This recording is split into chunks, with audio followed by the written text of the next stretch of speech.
अस्सलामुअलैकुम दोस्तों, मेरा नाम मोहम्मद जुनैद खान है। अगर आप मेरे चैनल पे न्यू है तो मेरे चैनल को सब्सक्राइब करें और वीडियो को शेयर और लाइक लाजमी से करें।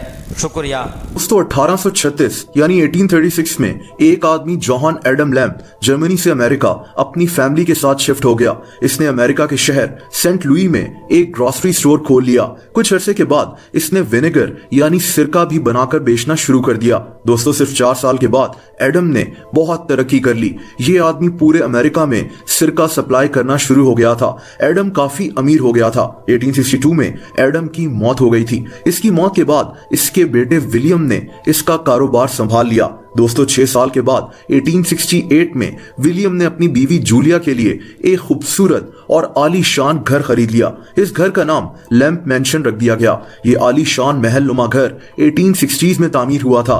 ये यहाँ ना सिर्फ रहता था बल्कि अपना कारोबार भी चला रहा था। इस घर में 33 कमरे थे, बेसमेंट भी थी और इसके 3 फ्लोर्स थे। विलियम अपने बाप के कारोबार को बहुत अच्छे से चला रहा था। सब कुछ ठीक ठाक चल रहा था। इसके 6 बच्चे भी हो गए थे। वक्त गुजरता गया, ये बच्चे बड़े हो गए। इसके चौथे बच्चे का नाम फेडरिक था। ये विलियम का सारा कारोबार संभालने लगा। लेकिन फिर इस फैमिली के लिए एक के बाद एक मुसीबत शुरू हो गई। फेडरिक की अचानक हार्ट फेलियर से 28 साल की उम्र में मौत हो गई। अपने बेटे की मौत का गम विलियम बर्दाश्त नहीं कर सका और इसने 1904 में खुद को गोली मारकर खुदकुशी कर ली। इसकी मौत के बाद इसके बड़े बेटे बिली ने यह कारोबार संभाल लिया, लेकिन इस लड़के ने कारोबार को सीरियस नहीं लिया और इनका कारोबार तबाह होना शुरू हो गया और इसकी बीवी ने भी इससे तलाक ले ली। बिली का बेटा मेंटली चैलेंज था। उस दौर में जहालत की वजह से लोग इसको बुरा समझते थे और इसीलिए बिली ने अपने ही बेटे को लैम्प मैंशन की एक दीवार में मारकर चुन दिया। दोस्तों कुछ अरसे के बाद बिली ने भी खुद को गोली मारकर खुदकुशी कर ली।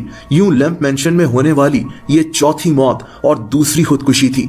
बिली के मरने के 2 साल के बाद इसी फैमिली की एक लड़की एल्सा लैम्प ने भी अपने सर में गोली मारकर खुदकुशी कर ली थी। दोस्तों अब इस घर के हवाले से तरह तरह की बातें मशहूर होना शुरू हो गईं। लोग इस घर को मनहूस समझना शुरू हो गए थे। ये लोग इसके आसपास भी जाने से डरते थे।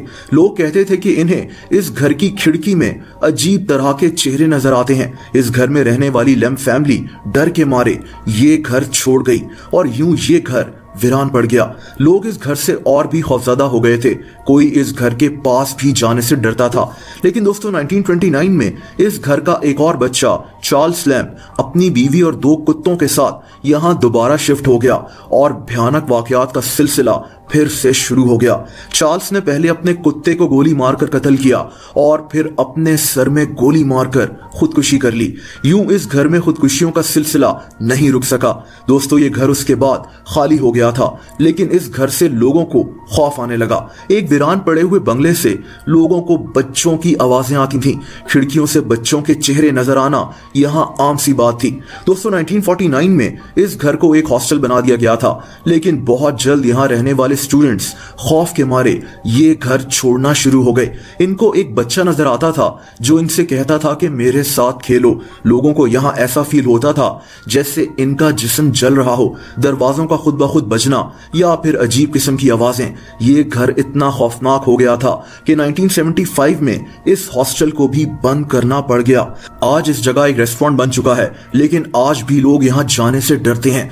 आज भी लोग यही कहते हैं कि इन्हें यहां अजीब किस्म की आवाजें महसूस होती हैं। पियानो के बजने की आवाजें हों या फिर यहां मौजूद मोमबत्तियों का खुद से जल जाना। यहां चीजें भी गायब हो जाती हैं और कुछ दिन के बाद वहीं से मिल जाती हैं। लैम्प मैंशन को अमेरिका के हॉन्टेड तरीन मकामात में से एक कहा जाता है।